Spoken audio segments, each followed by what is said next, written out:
A situação da nossa seleção tá cada vez pior porque a gente teve uma... A gente pode levar em consideração também o nosso ciclo, que não foi tudo isso, né? A gente teve 4 técnicos, né? Como eu fiz na minha abertura.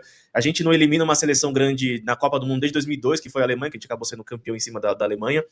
Mas é uma situação chata e eu quero saber de você o que você achou do jogo, aonde a seleção errou, se foi ontem ou se foi no começo do ciclo. Fala pra mim. Eu acho que, assim, né, muito devagar nessa hora. É normal, no caso de uma derrota, você atribuir a culpa e querer generalizar a culpa ou centrar a culpa em alguém. Na realidade, o que eu acho, assim, ontem foi um jogo atípico da seleção brasileira. Nenhum jogo o Brasil jogou daquele jeito, dando a bola para o adversário. Nenhum jogo. Você fala assim, não, se o time fosse superior, como falou agora o Castro, ok, mas não é um clube superior, não é uma seleção superior à nossa. Pelo contrário, é uma seleção com muitos problemas defensivos ali. E só não teve problema antes porque as seleções que enfrentaram a Noruega também não eram de primeira prateleira. Então, assim, admirável a postura do Brasil ontem, estranha a posição do Brasil, começando a dar a bola para o adversário, depois tendo a oportunidade de um pênalti e mudar a história da Copa do Mundo, porque tudo ali, pênalti era o Vinícius Júnior que batia. E para surpresa geral, ele com a bola na mão lá, que eu vi ele com a bola na mão, ele entrega a bola lá pro Bruno Guimarães cobrar. Eu achei aquilo ultra estranho. Falei, opa, tem alguma coisa errada aí. Primeiro, estamos na defesa. Segundo, entrega para um cara que ainda não cobrou pênalti nenhum, que é o outro lá, que inclusive está brigando pela artilharia ainda. Eu já achei estranho. Aí no segundo tempo, eu já nem achei estranho. Deu a impressão que o treinador do Brasil quis fazer o que a torcida estava pedindo dele. Uma parte pedia para o Endrick entrar e a outra parte pedia para o Neymar entrar. Ele falou, eis os homens. E jogou os homens aos leões. Só que deu no que deu. O Leão mesmo estava do outro lado. Teve várias oportunidades, não foi só os gols que ele fez, né? O Alisson fez 2 defesas importantíssimas ali, que sequer vão ser lembradas, né? E marcou 2 gols ali numa desatenção geral do Brasil ali, da defesa brasileira. Um cara que não pode ficar sozinho. O Vinícius pegava na bola, tinha 2, 3 em cima dele. O cara pegava na bola, era mano a mano. Então você falou, opa, tem coisa errada aqui. Tem alguma coisa errada e não é aqui dentro do campo, é lá no banco. Lá no banco, precisa olhar lá no banco o que aconteceu. E no final do jogo deu a impressão que o técnico estava satisfeito com o resultado, pensando já nos próximos 4 anos. Ele vai ter aí para chamar quem ele quiser, que eu acho que não vai chamar quem ele quiser, vai continuar chamando o cara que é patrocinado, vai continuar chamando gente que patrocina a CBF, e nada vai mudar. Não pensem que vai mudar alguma coisa por causa disso, não. A tendência da próxima Copa é a gente não perder mais para a Noruega, nem para a Croácia, nem para a Bélgica, é perder para a Bósnia e Herzegovina, perder para Malta, San Marino, né? Alguma coisa desse tipo aí. Porque também os amistosos que a gente faz para o preparatório não valem de nada, acaba não valendo de nada também. A nossa preparação para a Copa do Mundo é meio estranha, né? Porque tem alguns jogadores que fizeram o ciclo da Copa do Mundo e não participaram da convocação, né? A gente pode falar do João Pedro, que tirou o João Pedro da convocação para colocar o Neymar, por exemplo. A gente também teve alguns desfalques do Endrick não, desculpa, do Estevão e do Rodrigo também, né? Fora outros também, né? Então a gente teve alguns probleminhas nesse caminho, mas eu quero te fazer uma pergunta, Castro. O que esses caras têm em comum? Harry Kane na Inglaterra, Mbappé na França, Messi na Argentina, Cristiano Ronaldo em Portugal. Sabe o que esses caras têm em comum? Todos eles são os craques das suas seleções, eles pegam responsabilidade, colocam a bola debaixo do braço e vão bater o pênalti, coisa que o Vinícius Júnior não fez. Beleza, ele falou que foi o Ancelotti que mandou, mas no campo ali, cara, se eu sou o Vini, eu falo assim, irmão, deixa a bola comigo, eu não tô nem aí mais do que o Ancelotti vai achar. Eu tenho que assumir a responsabilidade aqui.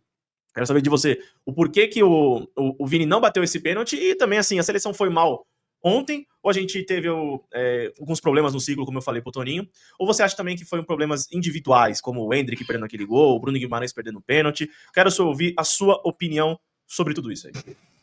Vamos lá, vamos por partes, né? É meio que tudo isso junto e misturado, né? Mas claro que as coisas têm peso. Bom, primeiro em relação ao Vinícius Júnior não bater pênalti. Eu fui buscar a estatística do Vinícius. Ele não é um bom batedor de pênalti. Na carreira ele bateu, com jogo, bola rolando, né, durante o tempo normal, ou prorrogação, sem ser cobrança de pênalti, ele bateu 19 pênaltis e converteu 13. Isso dá 68% de aproveitamento. É um aproveitamento que não é um aproveitamento elevado. Então, o Vinícius Júnior, ele não tem a característica de ser um grande batedor. Mas eu concordo que ali, naquela hora, né, se o Vinícius Júnior não é um grande batedor, o Bruno Guimarães não é um batedor. Eu vi a estatística, ele tinha batido só 3 pênaltis, né, ao longo da carreira. Ontem ele bateu o quarto. Ele bateu 3 e convertido os 3, mas ontem ele bateu o quarto. Ou seja, não é um cara acostumado, né, a bater pênalti com o tempo normal. Bom, o Ancelotti que é o treinador, ele viu os treinos, ele deve ter estatística, conversou com os caras, isso foi definido antes. Mas ali, né, na hora do vamos ver, na hora do pega pra capar, eu concordo que o Vinícius poderia ter, né, levantado a mão, ou antes, né, já durante o treinamento, ter falado pro professor, é o seguinte, eu assumo a resposta. Se tiver um pênalti no jogo, eu vou bater. Mas enfim, eu não consigo culpar o Bruno Bruno Guimarães pelo erro, que acontece, né? Perder pênalti acontece, é claro que é decisivo, não adianta a gente falar que foi um detalhe, porque perder um pênalti num jogo de mata ou morre, não é nem mata-mata, né? Não tem jogo de volta. O Brasil perdeu de 2-1, semana que vem tem o jogo de volta. Não tem jogo de volta. Então é matar ou morrer. Então, é claro que foi decisivo. Então, infelizmente errou, paciência, mas eu não vou colocar nem na conta do Bruno Guimarães, pelo erro do pênalti, nem na conta do Endrick, por ter perdido um gol ali, cara a cara. Mas primeiro, a profunda bagunça da CBF, como eu falei na abertura, né? Será que a CBF vai aprender alguma coisa? João Pedro falou, 4 técnicos ao longo. E aquele circo que foi armado para convocação, cara, aquilo ali não me desce, né? Não me desce. Né? A seleção brasileira, a única que fez aquele circo, né? Onde tinha de tudo ali, né? Eu lembro do Luciano Huck aplaudindo que nem um pateta a convocação do Neymar durante aquilo ali, o pessoal lá no fundo fazendo torcida. Cara, o que é isso? O que é isso, né? Aquele bando de influencers, né? Nem jornalistas, influencers, né? Aplaudindo ali, vibrando a convocação de um jogador contundido. Então, já começa por aí, né? A CBF, o circo armado, o Mister, né? O Carlo Ancelotti, que topou isso, que ele topou. Né? Então, é uma pergunta que eu me faço. Para que trazer um técnico do primeira prateleira do futebol mundial se ele vai fazer a mesma coisa que os outros técnicos faziam? Mesma coisa. Para que serve isso? Nessa Copa não serviu para nada. E no jogo de ontem, cara, a gente vai falar mais, mas eu queria destacar só alguns números, assim, eu gosto de estatística, mas quando a estatística ela serve para exemplificar o que foi o jogo. A Noruega teve 66% de posse de bola, o Brasil só 34%. Aí eu ouvi alguns falando, mas foi uma posse de bola meio inócua, ficava tocando bola lá atrás, não sei o quê. No terço final de campo, a Noruega teve 211 passes contra só 121 do Brasil. 211 contra 121, quase o dobro, né, de passes. E no terço final do campo, ou seja, a Noruega jogou muito lá na frente. Poderia falar também da escalação do Ancelotti, que para mim foi equivocado. Quando ele coloca o Martinelli no lugar do Paquetá, por incrível que pareça, o time ele fica muito defensivo. Que tanto o Paquetá quanto o Ryan, eles tinham funções defensivas. São 2 pontas, mas que eles tinham que voltar o tempo todo. E estavam fazendo isso bem. Quando vem as trocas, aí o Ancelotti ele estraga o time completamente. Primeiro ele tira o Matheus Cunha para colocar o Endrick jogando centralizado. Então já diminui um pouquinho o poder defensivo, mas assim, não é porque ele perdeu o pênalti que ele entrou mal. O Endrick, ele entra bem no campo ali naquele momento, jogando centralizado.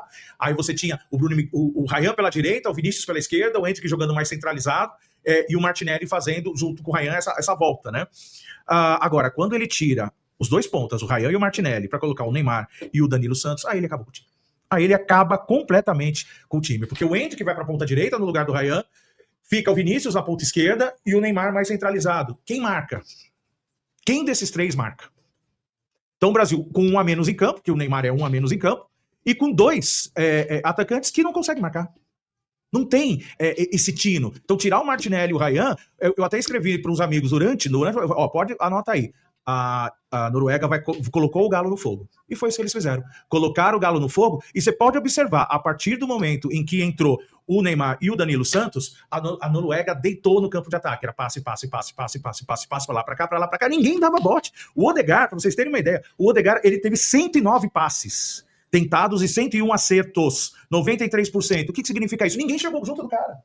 Ninguém chegou para tentar tomar a bola, para dificultar o passe, para dividir. Ele jogou solto, ele jogou completamente solto, ele dominou. E como eu falei no programa anterior, quem domina o meio-campo, nesse nível de jogo, a chance de ganhar o jogo é muito grande. E o Brasil abriu mão do meio de campo, com a escalação, com as trocas mais ainda, ficou perdidinho, o time acabou depois das mexidas. E aí, os gols eles saíram de que lado? Do lado direito da defesa.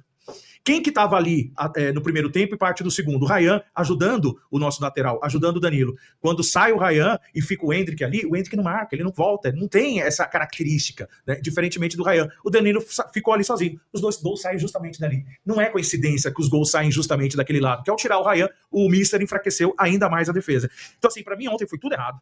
Tudo errado, da escalação, principalmente as mexidas, o time piorou muito com as mexidas e o resultado foi merecido. Infelizmente, é aquilo, o Brasil era favorito? Era favorito, mas você tem que confirmar em campo. E o Brasil jogou mal, foi uma péssima partida e, na minha opinião, mereceu voltar para casa mais cedo.